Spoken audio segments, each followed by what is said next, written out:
Challengers approaching! Come on, lads, it's finally time to start our new countdown. Yeah! I can't wait to start Top 529 gaming. Stop! Can't you see this roadblock? Yeah, and it's in our way. Let us through! Only if you pay the fine! Or make a countdown about roadblocks.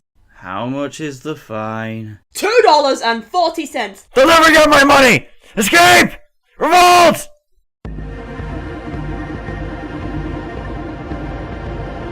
Fine. We'll make the damn countdown. Before we get to the countdown, we should explain exactly what a roadblock is. Tail, if you would. Our definition of a roadblock is something blocking a pathway to a new area, and you usually have to complete a set of tasks in order to get rid of it. These obstructions can provide some of the best quests and characters in video games, often making you explore the area to take in all that the developers put into the game. Or sometimes they're just a pain in the ass! Get out of my fucking way, Tubby!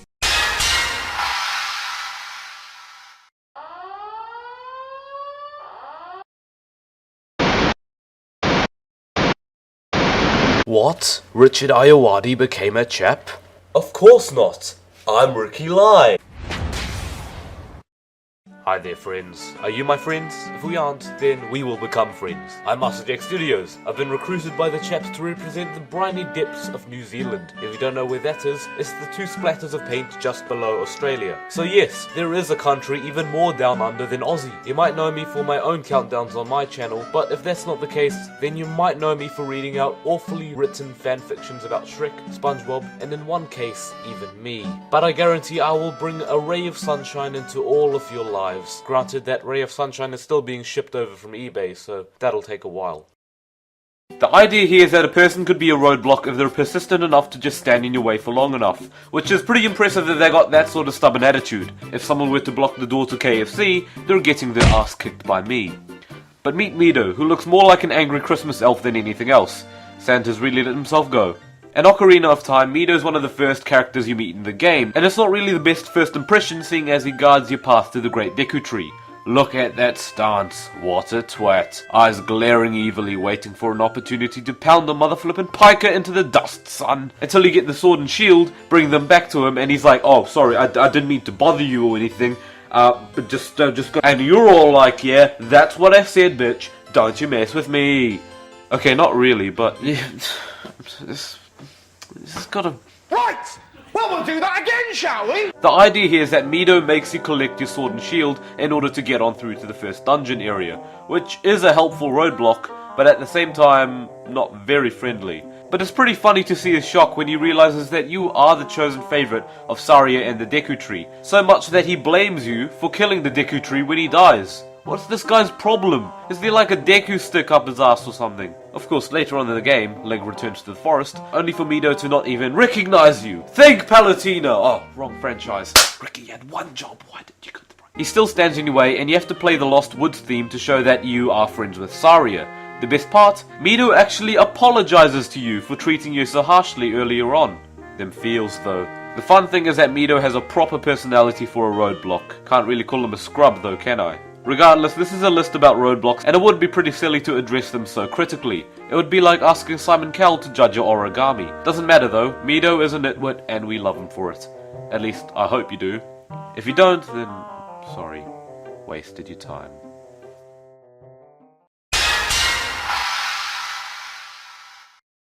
Okami's great. Ain't it great? I just want to talk about how great it is. Can we? No? Roadblock countdown? Right. Well, some of you here probably know what roadblock I'm going to bring to the table now that I brought up Okami. The ruckus at what? This thing? You thought I meant this thing? The thing looks like King Womp if he was a Donatello fan. No, my rock is that huge-ass Kamiki Village boulder at the very start of the game blocking the path to the rest of it. Being generally the size of my left nut, moving it isn't exactly an option. But alas, all ye Japs haveth areth lithleth fireworketh. They don't do shit! So obviously you enlist the help of the town drunk. Susanoo, with easy access to a sword the length of his body. I would not recommend getting close to him. Not because he'd hurt you, he couldn't hurt a fly even though he probably wants to hurt it. No, it's because he probably reeks from the meditating in his little cave with posters of pretty ladies on the wall. So you need to provide a little bit of divine intervention. You go through an epic training montage, and suddenly Susanoo's all super buff and he needs to go kill the rock because he's super strong. And bada bing bada boom, he slices the rock in half. Except you did it. Sort of. And now that you have vanquished the evil rock, you can explore the infected plains and do other cool shit. Whee! Okay, as much as I harp on it, the quest is great. It introduces you to the awesome Kamiki village, the various characters, and the general feeling of wacky stuff portrayed in the game's humor. And as cheap as Roadblocks are at getting players not to access entire areas immediately, this one's pretty damn cool and it gets a well-earned number 4 placing, right above that little snot kid from Ocarina of Majora. Ching Chong Wump over here can beat.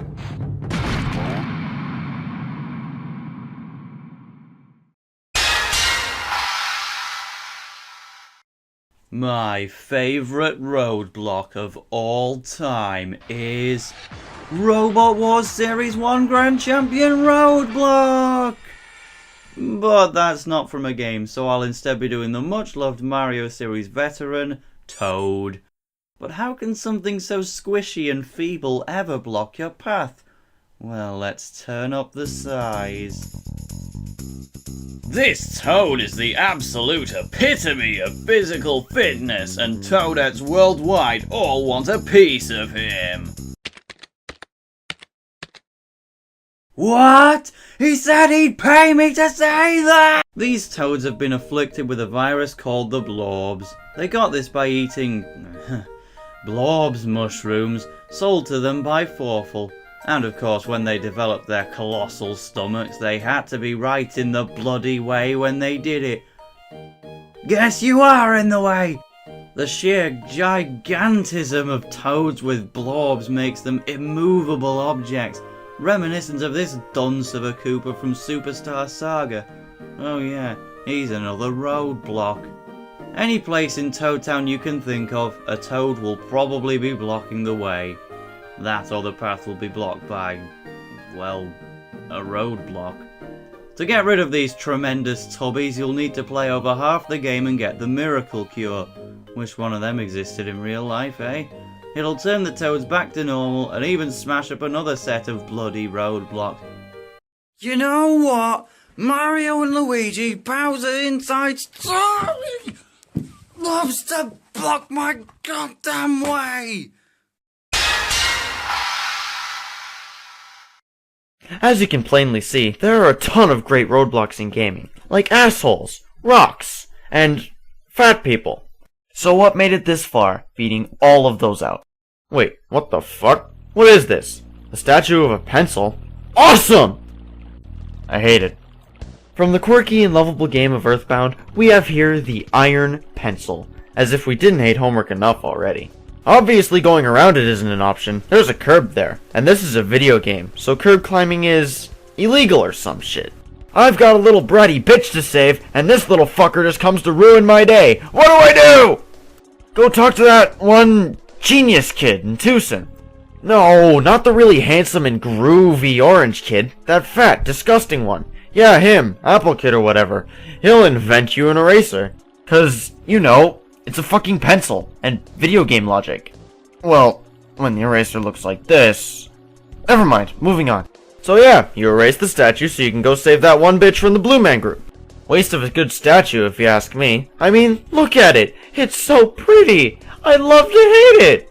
But wait, this is only number 2. Why isn't this glorious figurehead of everything we despise number 1? It's made of fucking iron, that's why. Why not pencil lead? Oh, can't do that, 'cause that makes too much fucking sense! God damn it! Enough of this shit!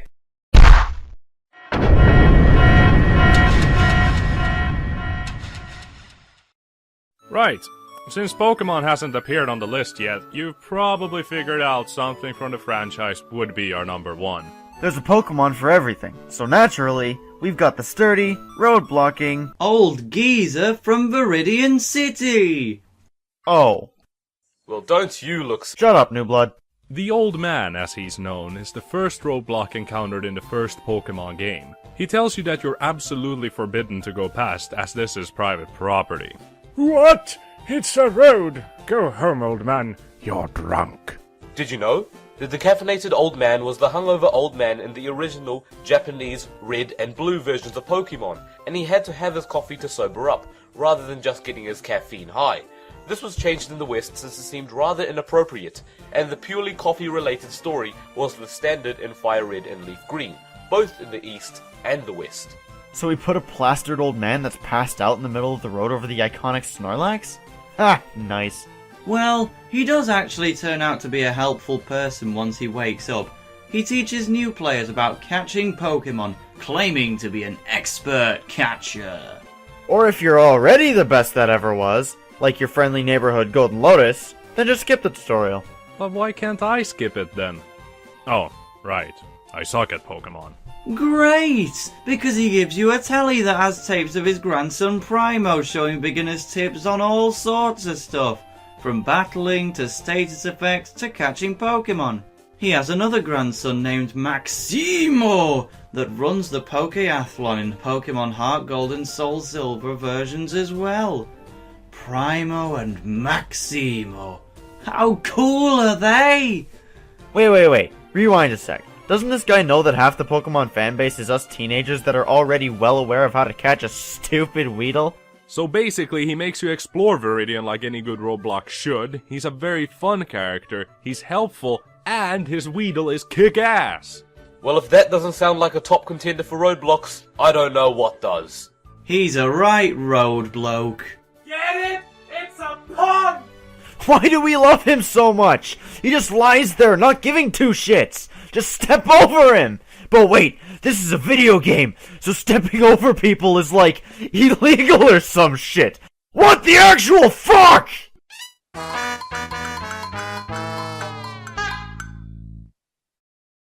What's up, guys? This is Trailmix Blazer, and thanks for watching Top 5 Roadblocks in Gaming. Be sure to give a warm welcome to our newest member, Master Jake Studios. If you want to check out his work, you can watch his latest solo countdown, Top 5 Futuristic Cities. Or if you'd prefer a British video, you can watch Tale of the Toaster's Let's Play of Inazuma 11, a really awesome football, role-playing game. Or if you want a British countdown, you can watch our Supreme Overlord, Stelio78910, list his top 10 games that he played in 2014. Or if you don't like British stuff, you can watch our previous countdown, Top 5 Trees in Gaming, hosted by yours truly, and featuring exactly 0 Brits. Thanks again, and we'll see you soon with our next countdown.